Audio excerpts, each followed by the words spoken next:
Assalamualaikum warahmatullahi wabarakatuh. Selamat pagi. Ya, ini kemarin kita lanjutkan dari yang time domain analysis. Jadi kemarin sudah saya singgung sedikit tentang yang correlation. Jadi correlation itu sebenarnya untuk membandingkan dua sinyal ya yang dilihat dari per titiknya. Nah, kemudian mungkin refresh sedikit.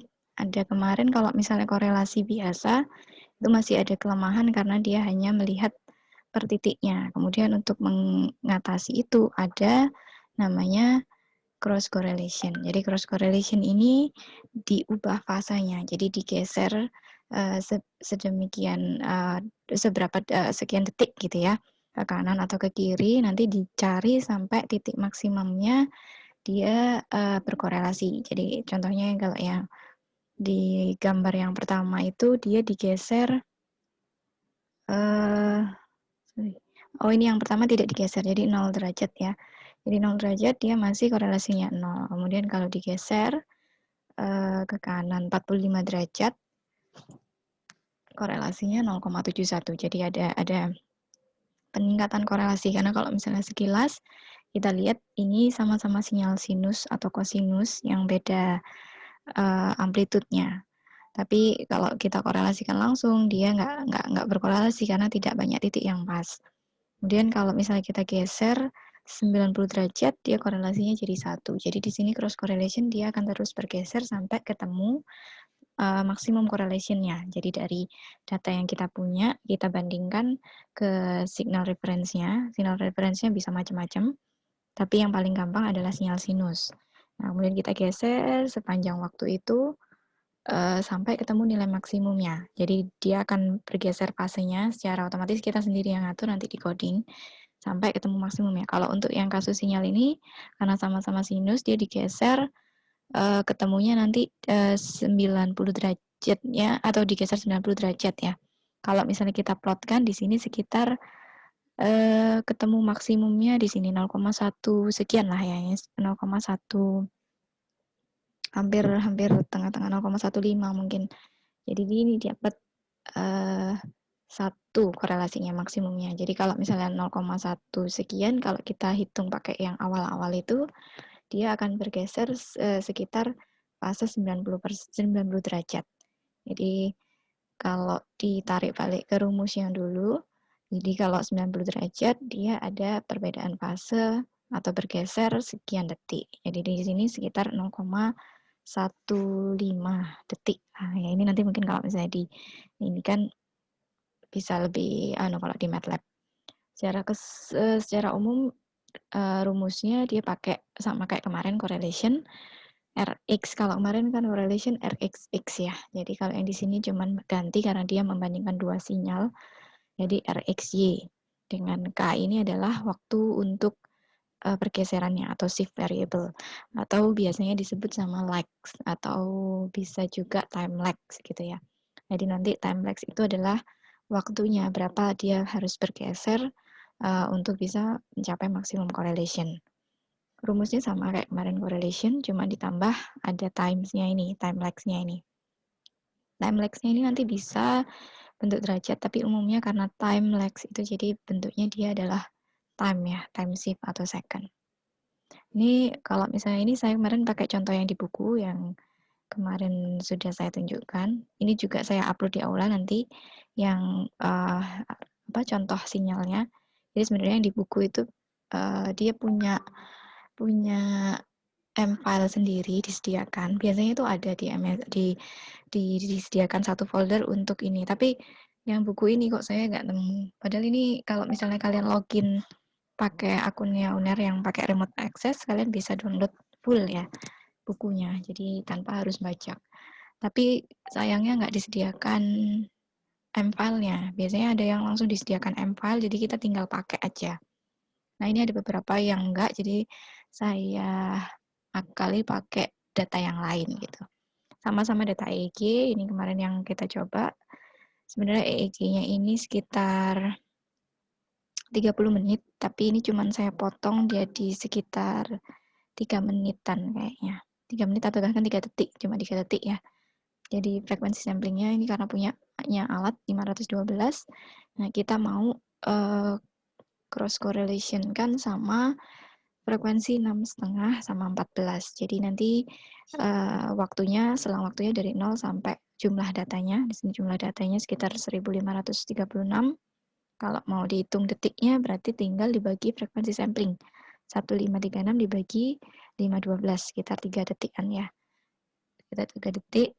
Ini sebenarnya saya potong dari 30 menit, saya cuma potong ambil 3 detik karena kita cuma simple ambil contoh aja. Nah, yang saya cocokkan di sini referensi sinyalnya sama kayak yang di buku, sinyal kosinus ya, dari frekuensinya ada 2, 6 sama 14, ya langsung ada 2. Kemudian shift referensinya dia dari nilai yang X ini, dari mulai titik kedua sampai akhir, kemudian baru yang terakhir ini titik pertama sama titik yang kedua sebelum akhir ya. Kemudian tinggal dihitung, ini masih pakai yang manual, belum pakai toolbox-nya MATLAB. Nanti ada juga yang toolbox-nya MATLAB sama kok hasilnya. Jadi ini pakai rumus, jadi dari hasilnya min di di konvolusi biasa, jadi dikalikan tapi perkalian titik ya, makanya ada dotnya. EEG, nilai EEG ini yang sinyal asli yang kita mau korelasikan dengan nilai Y ini shift-nya.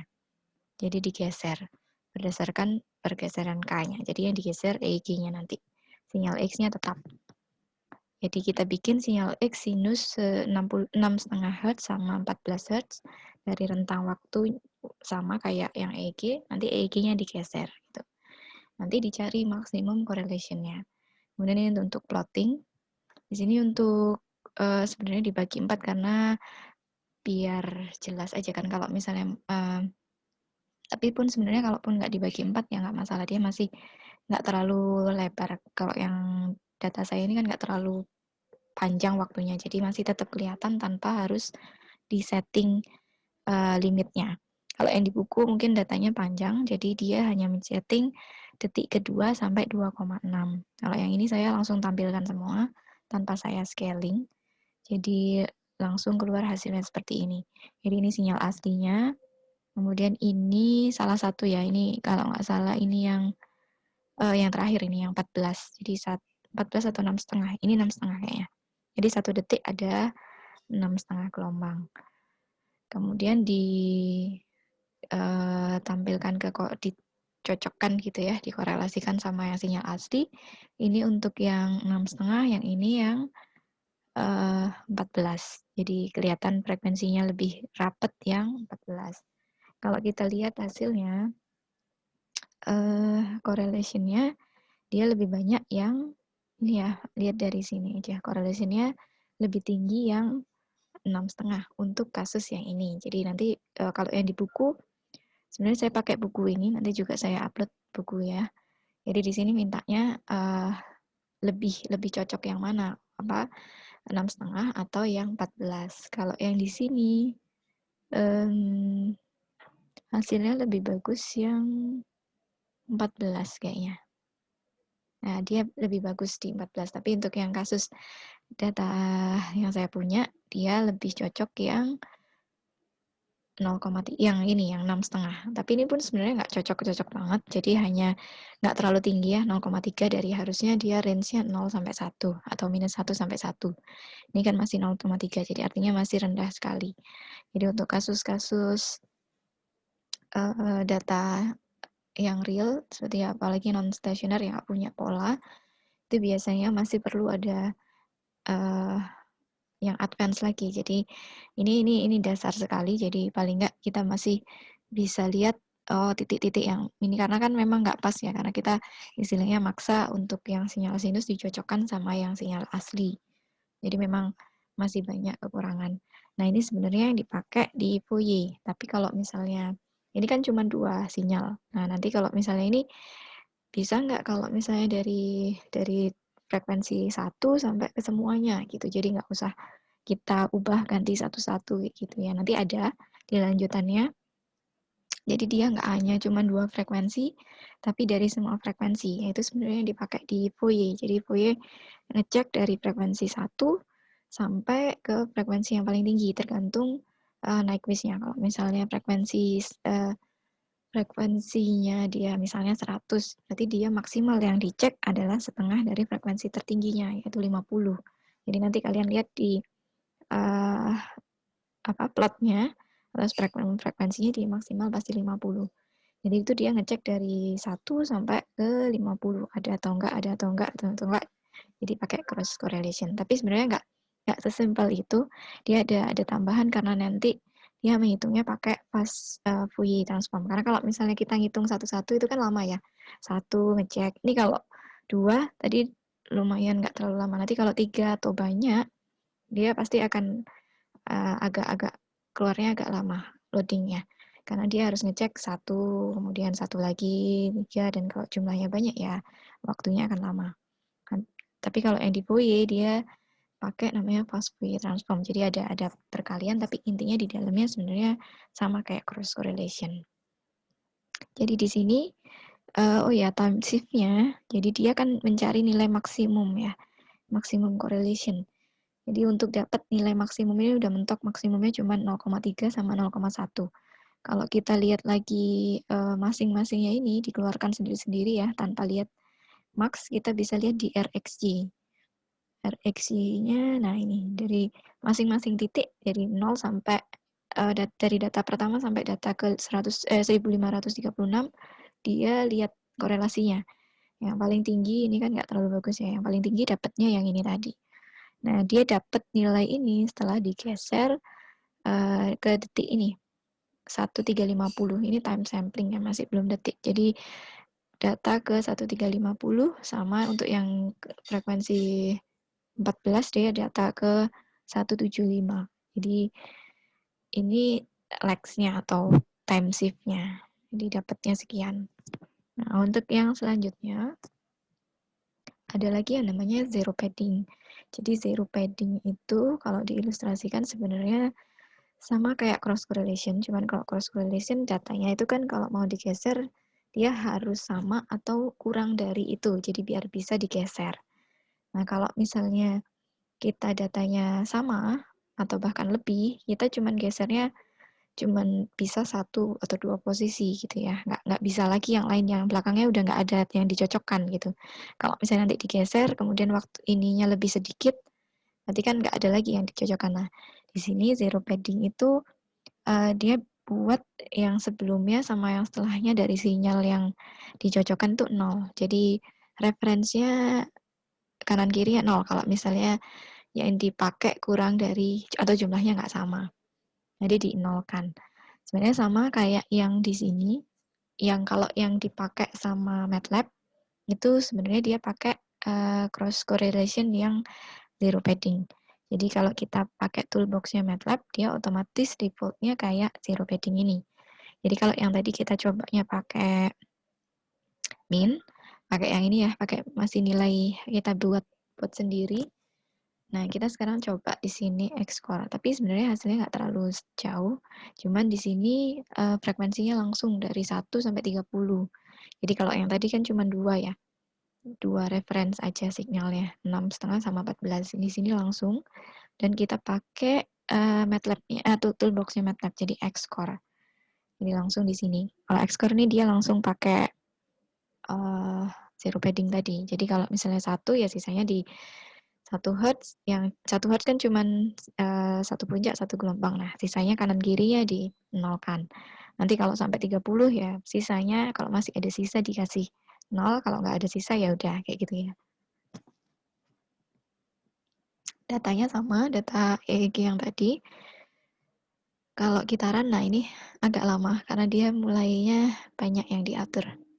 Nah, ini sebenarnya nanti bentuknya kayak gini. Ini mirip sama kayak Fourier. Sebentar. Ini ya. Sama kayak Fourier.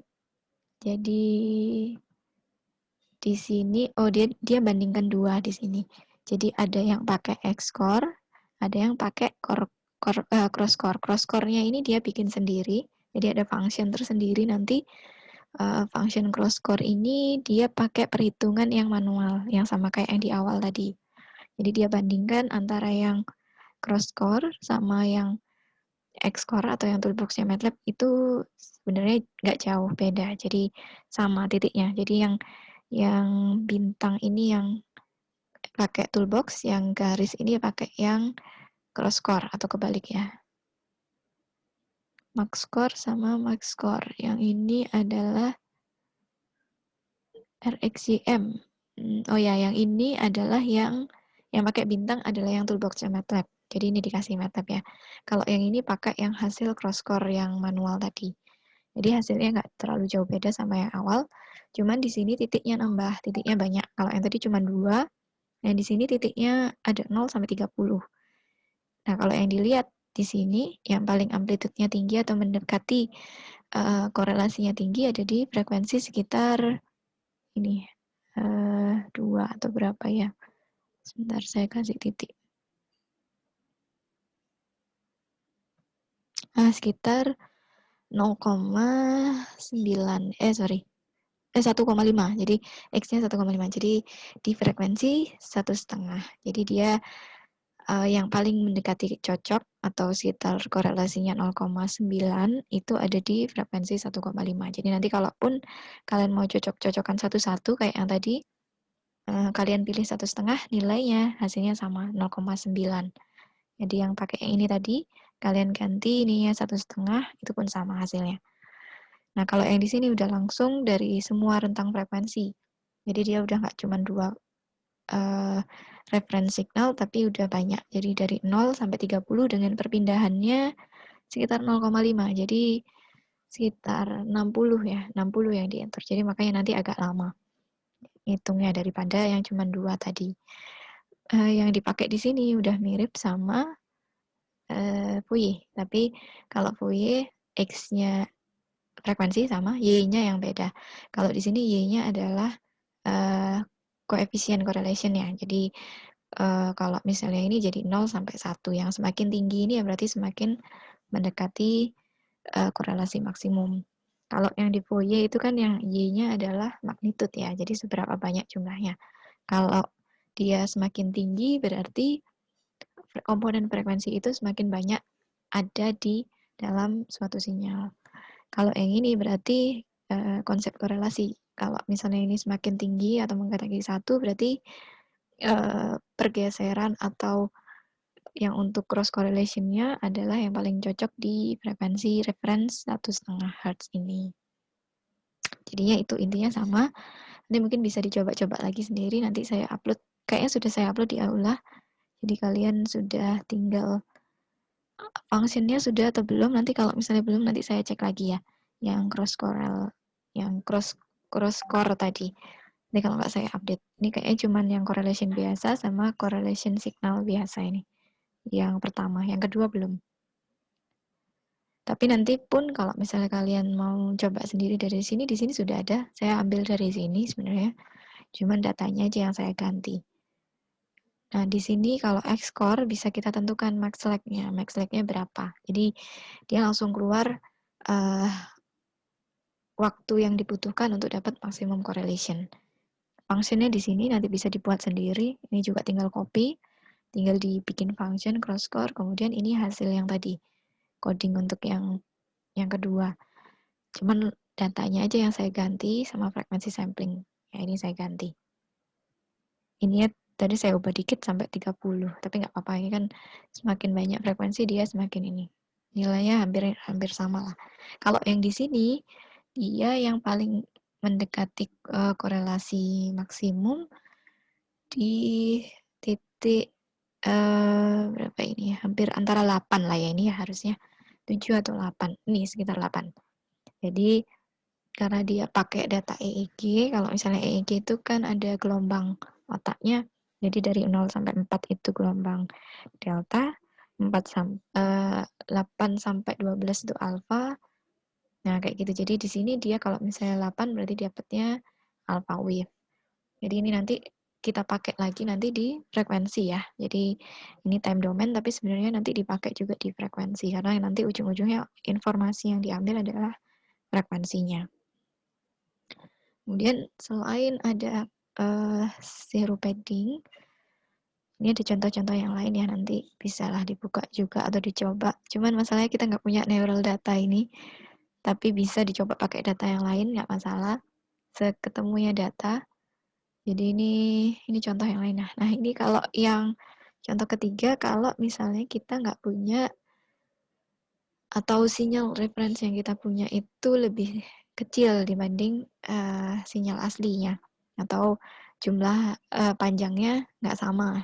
Itu gimana? Nah, di sini juga bisa. Jadi pakai cross correlation. Ini pun nanti sebenarnya yang dipakai di wavelet. Wavelet itu sebenarnya sinyal yang kita pakai cuma namanya wavelet ya. Nanti untuk transformasi sinyal lanjut, jadi yang di pengolahan sinyal, analisis sinyal biomedis, itu kita udah kenal Fourier, terus kemudian kita masuk ke STFT sama wavelet. Jadi kalau wavelet itu dia cuma pakai gelombang singkat namanya wave sama LED ya, karena LED itu kan kecil. Kayak kalian kalau nonton Winnie the Pooh, Piglet. Nah, Piglet itu kan babi kecil. Nah, di sini wavelet juga sama, wavelet gelombang kecil artinya. Jadi dia hanya mencocokkan satu kecil gelombang kecil atau gelombang singkat yang bentuknya nanti macam-macam kayak yang di awal dulu ya. Ada yang wavelet, ada yang double batches. Nah, di sini kalau misalnya dia mencocokkan tapi bentuknya panjangnya nggak sama sinyal yang kita mau ini. Ya nggak apa-apa, ini tinggal di ini kan kemudian digeser. Ini pun contohnya dia pakai chip signal. Ini saya coba pun chip signalnya bukan dari chip yang MATLAB ya. Chip signal ini juga dia punya sendiri. Tapi nanti bisa dicoba pakai yang lain ya nanti ya. Jadi nanti data yang tadi saya coba ini sebenarnya intinya sama ya, cuman pergeserannya aja yang diganti. Jadi dia ada satu yang nggak ada ini ya. Cross core satu kayak masih ada sebentar. Cross core satu, kemudian nah ini. Oh ini sudah saya coba sih. Tapi ini datanya yang nggak sama ini. Chipnya yang masih belum benar. Ini saya masih cari contoh-contoh data yang datanya sedikit gitu ya. Hanya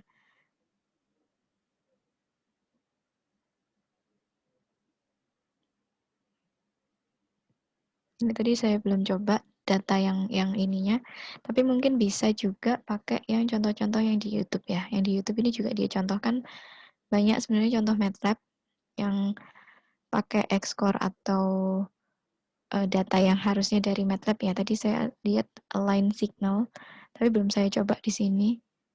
Untuk yang data chirp ini,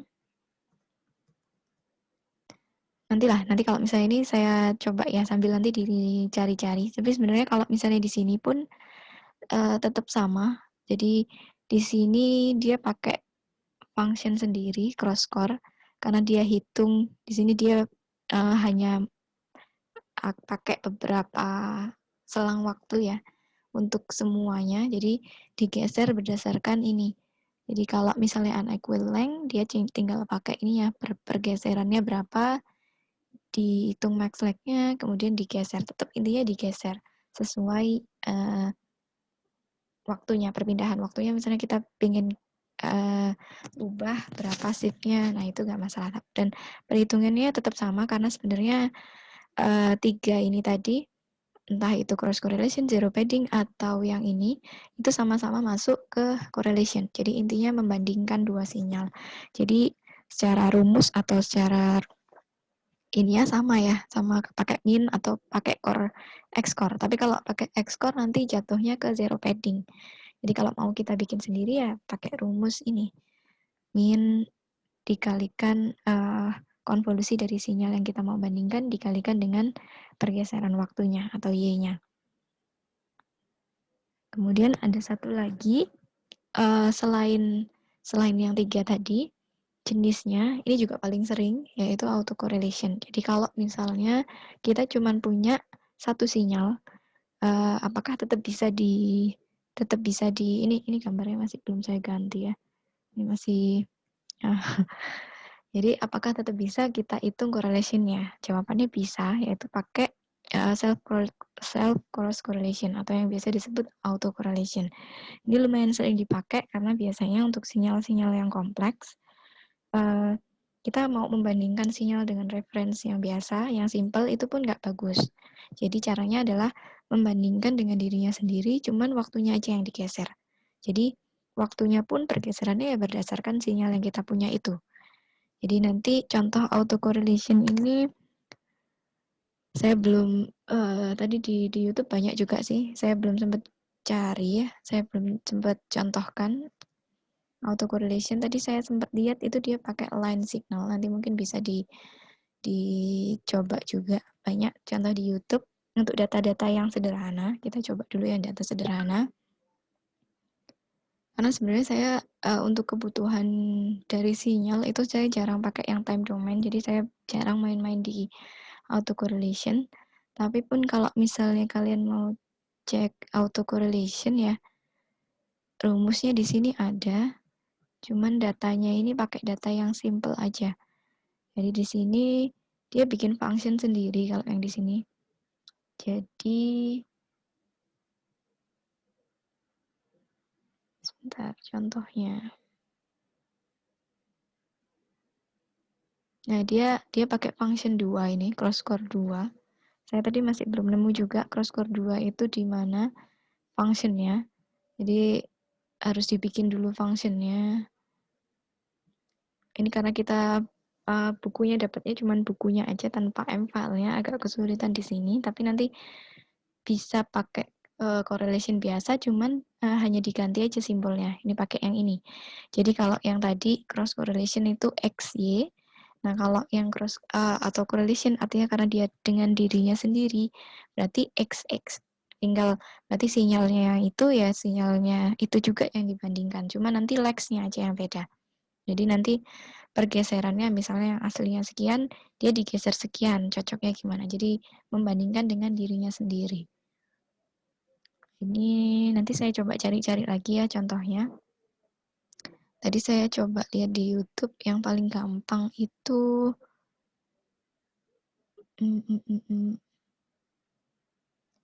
dia di sini pakai yang punya KGP ini, punya orang India ya. Orang India tuh banyak mencontohkan tutorial seperti ini. Jadi kalian bisa lihat contoh-contohnya dia pakai, kalau nggak salah dia pakai sinyal yang dari MATLAB. Jadi nggak perlu cari yang lain.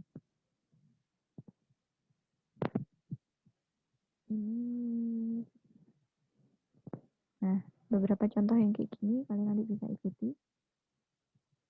सबसे पहले इसको एक bar plot करके रख लेते हैं. Ini pakai kan intinya angka ya. Kalau misalnya pun nggak ketemu langsung atau data yang ini langsung, kalian bisa bikin pakai matriks seperti ini. Jadi untuk ngecek benar-benar metodenya benar atau enggak hasilnya, nanti dia bandingkan secara teoritis. Jadi ini cuma pakai matriks biasa. Kemudian tables yang dipakai juga sama, XOR. Jadi saya kan punya cross correlation. Dia pakai punya MATLAB, XOR. Kemudian kalau XOR tadi XY, nah ini karena dia dengan dirinya sendiri atau auto correlation, tinggal simbolnya aja ya X dengan X. हमारे पास auto correlation इसको कर देते हैं पहला. इसलिए हम 3 की जरूरत नहीं है, 2 करके देखते हैं. Ini cuma pakai satu titik apa namanya template ya. Jadi nanti dia digeser kalau misalnya ini ke sini korelasinya dapat berapa, ini korelasinya berapa, kemudian nanti tinggal dicari maksimum korelasinya berapa, dia harus digeser berapa detik. Jadi proses prinsipnya sama kayak yang tadi atau yang cross correlation biasa tadi di awal. Nanti tetap dicari maksimum korelasinya berapa, kemudian fitnya berapa. Cuman yang di sini dia nggak pakai sinyal reference, tapi pakai sinyal sendiri. Jadi intinya sama juga. Nanti saya coba juga ya. Yang kalau misalnya pakai yang ini cross core tapi X-nya ya dia sendiri bukan dari ini. Mungkin nanti bisa sama-sama dicoba.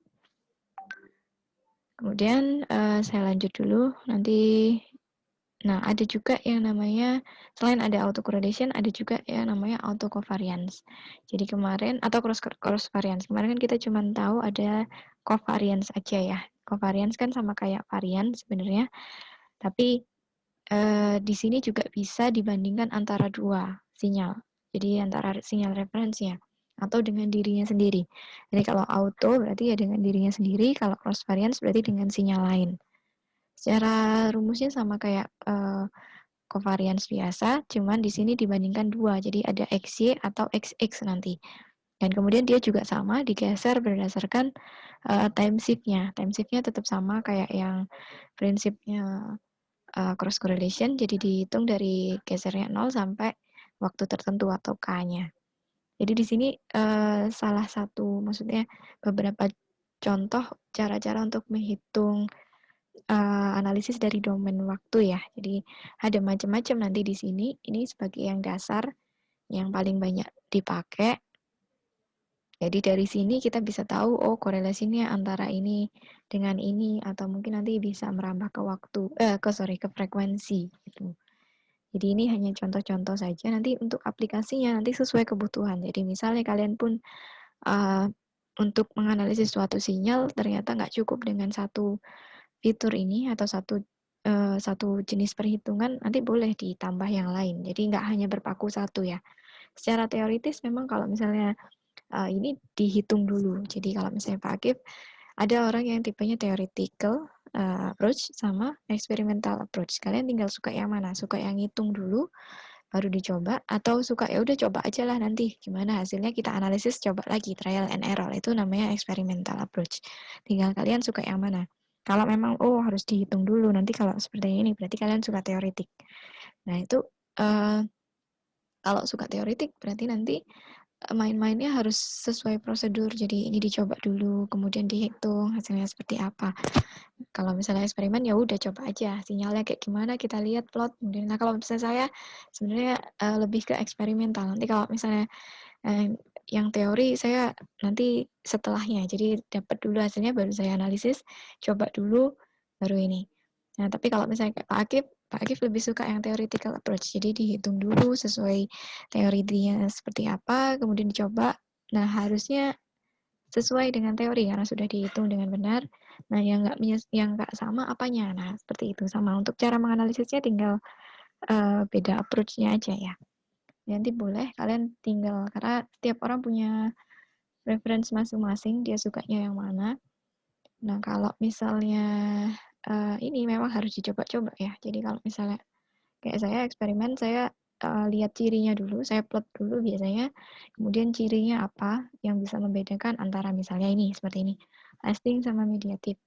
Oh dia time-nya lebih rapat yang ini, mungkin frekuensinya harusnya lebih rapat. Nah, saya lebih suka main-main di frekuensi. Atau mungkin kalian mikirnya, oh dari sini mungkin tinggi amplitudenya beda, oh mungkin harus dicocokkan sama variasinya beda atau gimana. Nah itu diserahkan ke kalian karena sebagai yang memproses sinyal, jadi bisa macam-macam. Jadi harus dilihat dulu atau misalnya mau dihitung dulu, terserah. Jadi dan metode untuk menganalisis nggak cuman ini ya, di paper banyak. Kalau misalnya kalian mau lihat paper-paper yang paling baru, itu pun untuk cari ada namanya PCA. PCA itu Principal Component Analysis. Jadi dilihat dari beberapa komponen untuk menganalisis mana yang paling bagus. Sebenarnya sama kayak correlation, tapi dilihat yang mana yang paling signifikan. Jadi itu dihitung. Jadi kalau misalnya lihat time domain, kurang lebih sama kayak perhitungan statistik. Jadi dilihat dulu minimum, maksimum, rata-rata, standard deviation-nya kayak gitu.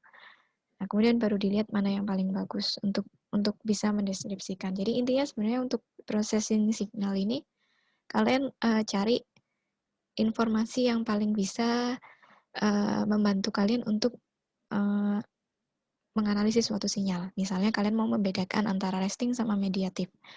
Nah, pokoknya apapun yang kalian butuhkan di sini untuk bisa membedakan yang ini resting, yang ini mediatif, itu diperbolehkan. Kalaupun memang cuman min aja nggak cukup, tambah standar deviasi atau variance boleh. Jadi memang biasanya untuk yang sinyal biomedis itu sangat kompleks, nggak punya pola. Jadi untuk pengolahannya perlu yang advance, artinya nggak perlu yang advance banget, istilahnya nggak cuman satu aja cukup gitu nggak, jadi ya biasanya kompleks. Mungkin time domain nggak cukup, kita ganti yang frekuensi atau frekuensi tambah time domain, nah itu bisa macam-macam ya. Mungkin sampai sini dulu dari yang time domain analysis, minggu depan kita lanjutkan ke yang frekuensi domain. Dari sini ada yang mau ditanyakan? Ini saya stop record dulu ya.